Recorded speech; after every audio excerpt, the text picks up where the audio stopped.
Bueno, pues ya estamos aquí de regreso con la senadora electa, la diputada todavía, Todavía, diputada federal, sí. Julieta Ramírez Padilla, quien representa al pueblo de Baja California. ¿Cómo estás, Julieta? Muy bien, muy contenta por tu proyecto, Max. Muchas felicidades, Sí, además. pues ya sabes que a nosotros nos gusta entrarle al chisme aquí, a cubrir la Muy noticia bien, y muy en una bien. alianza estratégica con el Súper soberano bien. lanzamos este Felicidades. programa en vivo. Yo quiero aprovechar tu tiempo porque sé que traes la agenda muy apretada para preguntarte, fíjate que hay una narrativa sobre la sobrerepresentación, hay una narrativa sobre cómo es que se darán el uso del poder mayoritario, hay que decirlo, absoluto dentro de las cámaras por parte de Morena y tú vas a ser parte Así de es. ese histórico, de esa histórica mayoría calificada del Plan C.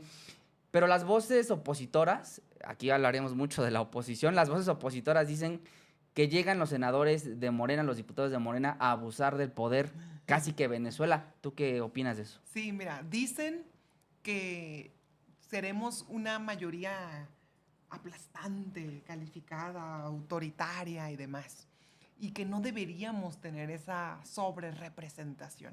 Yo diría que lo que ellos quieren hacer es ganar en los tribunales lo que no pudieron ganar en las urnas y quieren arrebatarle al pueblo de México, quienes son los que votaron el 2 de junio, la mayoría calificada de la gente, porque esta mayoría calificada es del pueblo y nosotros nos debemos a ellos, porque además en la campaña hicimos un proceso de aleccionamiento, de formación, de concientización a la gente de cómo tendría que votar para que tuviera una mayoría calificada, Sí. para que lográramos esa mayoría calificada, lo que le dijimos eternamente el famosísimo Plan C.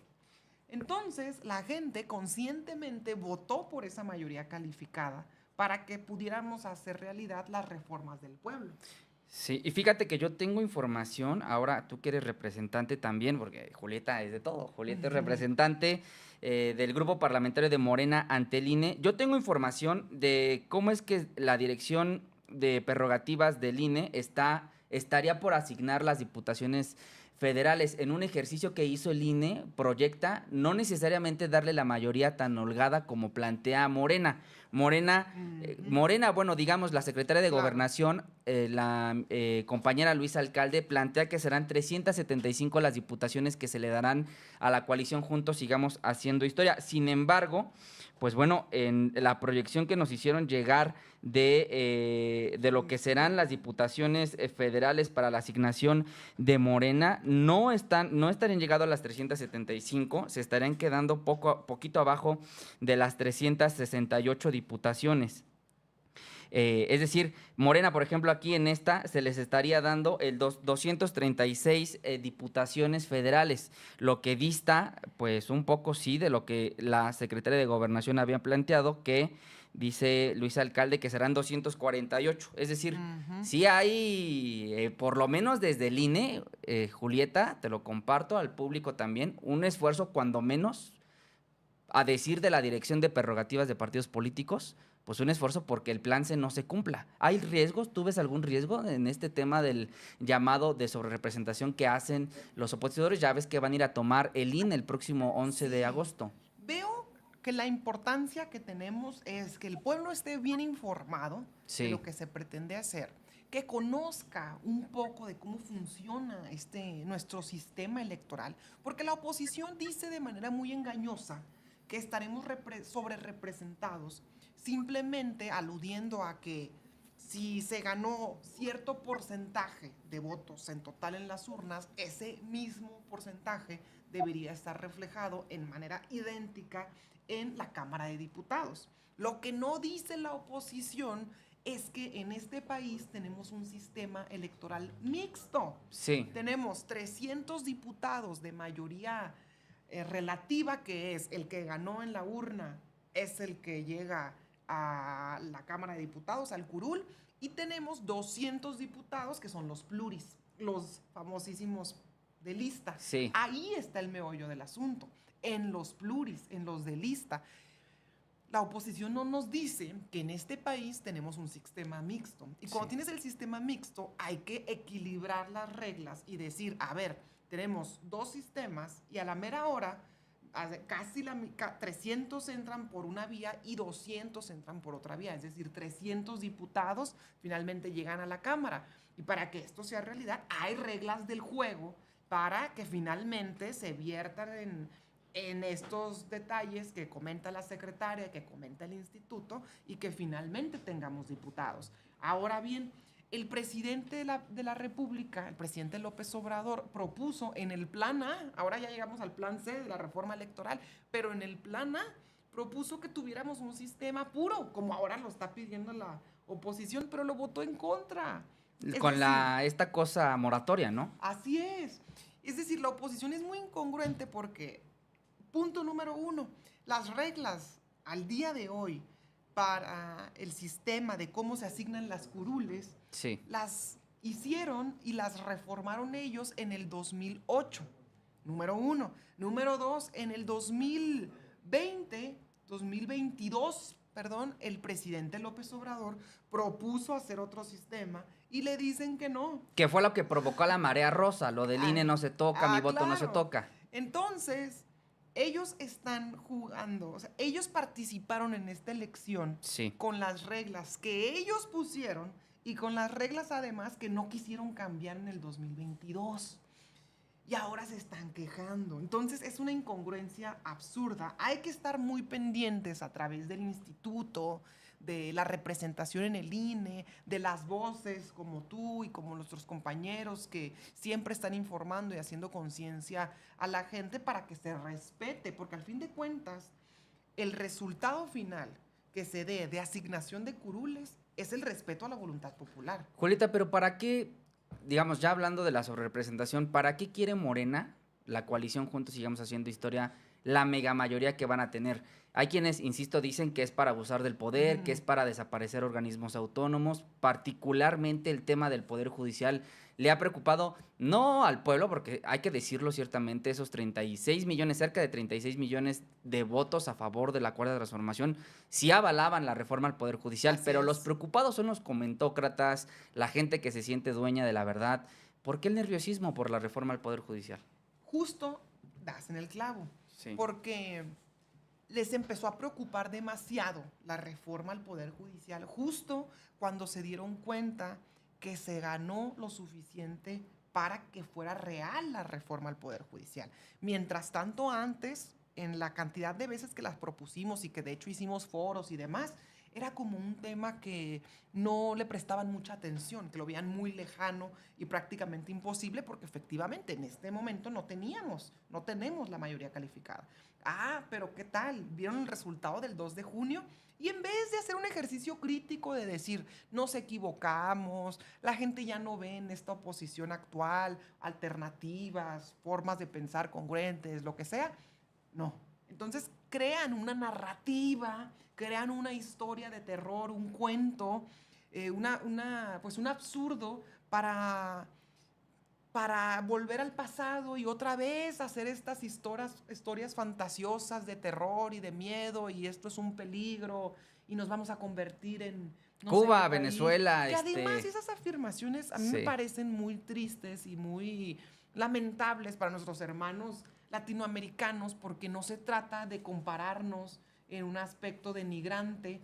Nos vamos a convertir en eso como si fuera de otra categoría, de otro nivel, como si fuera una clase, una raza, una conversión a algo, a una defecio. Pues. Algo inferior a nosotros. Claro, no, es decir, nos vamos a convertir en Venezuela, como si el país como tal, el Estado, no mereciera un respeto por su población, ¿no? Y particularmente sobre la reforma al Poder Judicial, uno de los argumentos básicos es que anularían derechos de las minorías, que pues ya no estarían representados. Que son muy fantasiosos. La justicia es pronta y expedita en México, Julieta. Y si hay una evidencia sí. de quienes ejercieron el poder para perjuicio del pueblo, fueron ellos.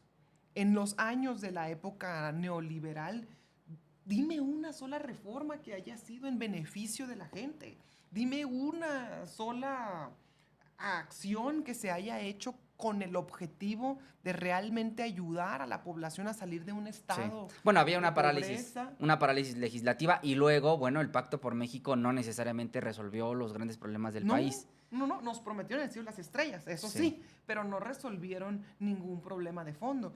Y aquellas acciones que pudieron haberse visto nobles en fachada resultaron ser las acciones más tristes en cuanto a su aprovechamiento para los temas de corrupción. Senadora, usted estará integrando una cámara que le faltarán 2 o 3 votos para poder Así tener es. mayoría absoluta. ¿Qué estará Morena dispuesto a hacer la coalición para convocar a 2 o 3? Yo sí creo que por ahí pueda haber algún senador arrepentido del PRI y del PAN que quiera votar a favor. Es importantísimo que logremos la mayoría calificada en la Cámara de Senadores. Sí. Vimos también que, pues sabemos que para que una reforma a la Constitución tiene un carácter inflexible, la Constitución es muy rígida en nuestro país y requiere la mayoría calificada, Claro. tanto en la Cámara de Diputados como en la Cámara de Senadores. Ahora tenemos segurísima en la Cámara de Diputados y como bien comentas, en el Senado nos hace falta unos cuantos. Iniciaría por decirte lo que no estamos dispuestos a hacer. No estamos dispuestos a dar una casa a cambio. Le No encontró ahí la dispuestos jiribilla a la senadora, claro, sí. pues no estamos dispuestos a darles un botín a cambio, ni a regalarles un estado a cambio. Es más, te puedo decir que en aquellas épocas, cuando estábamos discutiendo la reforma a la ley eléctrica y cuando discutíamos la reforma electoral también, el plan B que lo tumbó. La reforma energética, la reforma eléctrica del presidente López Obrador, se decía bastante que el PRI estaba medio dispuesto y tú recordarás que como que jugaba a que como nos que iba, querían, sí, como que no. Tal vez sí, pero las condiciones que ponían sobre la mesa eran, pues, estados en cambio, en estados en el proceso electoral que se vislumbraba en muy poco tiempo. Entonces, iniciaría por decir lo que no estamos dispuestos a hacer, lo que tradicionalmente ha hecho la política del viejo régimen, que es, pues, básicamente mochadas, dinero y corrupción a cambio del voto.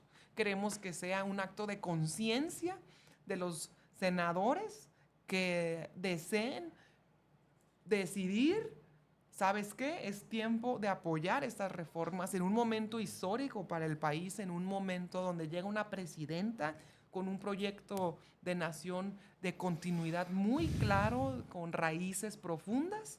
Hay que colaborar y apoyar. Julieta. Y además, sus plataformas políticas no son nada afables, buenas, como para que de ahí puedan construir con la gente, porque están muy desacreditados. Así que los invitamos a que reflexionen, piensen y de manera honesta y digna colaboren para que tengamos la mayoría calificada. Julieta Ramírez Padilla, senadora electa por el estado de Baja California. Me queda un minutito preguntarte rápidamente, ¿cómo crees que recordará la historia cuando terminen estos 6 años en el 2030 y se hable de la reforma al Poder Judicial, de la reforma, pues en político electoral, este tema de la reforma al instituto y de otros órganos autónomos? ¿Qué crees que digan en los libros de historia o pues quienes narran los diarios de debates del poder legislativo? Bueno, creo que se reconocerá el protagonismo, el valor, el ahínco, la fuerza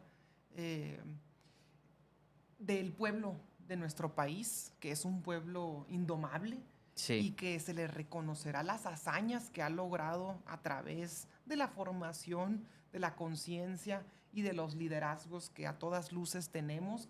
En este momento, además, en donde toman mucha relevancia las redes sociales y los cambios en las maneras de comunicación que se están dando a nivel mundial. Realmente creo que cuando lo veamos hacia atrás, habremos de reconocer que sí hay una cuarta transformación en la vida pública de México y que sobre todas las cosas el pueblo tendrá su merecido reconocimiento como protagonista del cambio verdadero en nuestro país. Eso es lo más importante. Que el plan C sí se cumplió. Que el plan C se cumplió y que se traduzca, por supuesto, en una mejora para la gente. Que la gente diga, otra vez, qué orgullo ser mexicano, porque eso lo habíamos perdido en el periodo neoliberal. Claro que sí, bueno, como dirían por ahí, pues a disfrutar lo votado, porque yo sí voté por el plan C. Entonces, te agradezco No, muchísimo que hombre, seas a nuestra primera ti, invitada, no, a ti, la muchísimas madrina de este programa, gracias. Me oye. siento muy honrada y te felicito. Es un honor, síganlo. A Max es una voz importantísima de nuestro movimiento. Síganlo en todas sus redes sociales porque sus videos siempre son muy informativos. Siempre está al día con todas las noticias en Instagram, en TikTok, en Twitter. Tienen que estar pendientes de todas sus redes sociales si quieren estar atentos de qué está pasando. Además que te lo he dicho, tienes una forma de comunicar muy amena, muy buena. De veras te felicitamos y también felicitamos a todo el equipo del Soberano que hace realidad que voces como tú lleguen a más alcance en todo nuestro país. Qué honor, Julieta, que tenerte como invitada el día de hoy. Y bueno, gracias a ustedes también que se quedan en esta transmisión en vivo. Vamos a seguir platicando sobre este tema de la sobrerepresentación con nuestra mesa de expertos que me dicen ya están en la línea. Muchas Súper. gracias, Julieta. Muchas gracias. Y pues ojalá puedas acompañarnos en otro momento con gusto, un poquito ya más de sabes. tiempo para Sí, con platicar gusto. más y Muchas tendido. gracias a ti. Gracias, Julieta. Gracias. Vamos a un corte comercial y regresamos.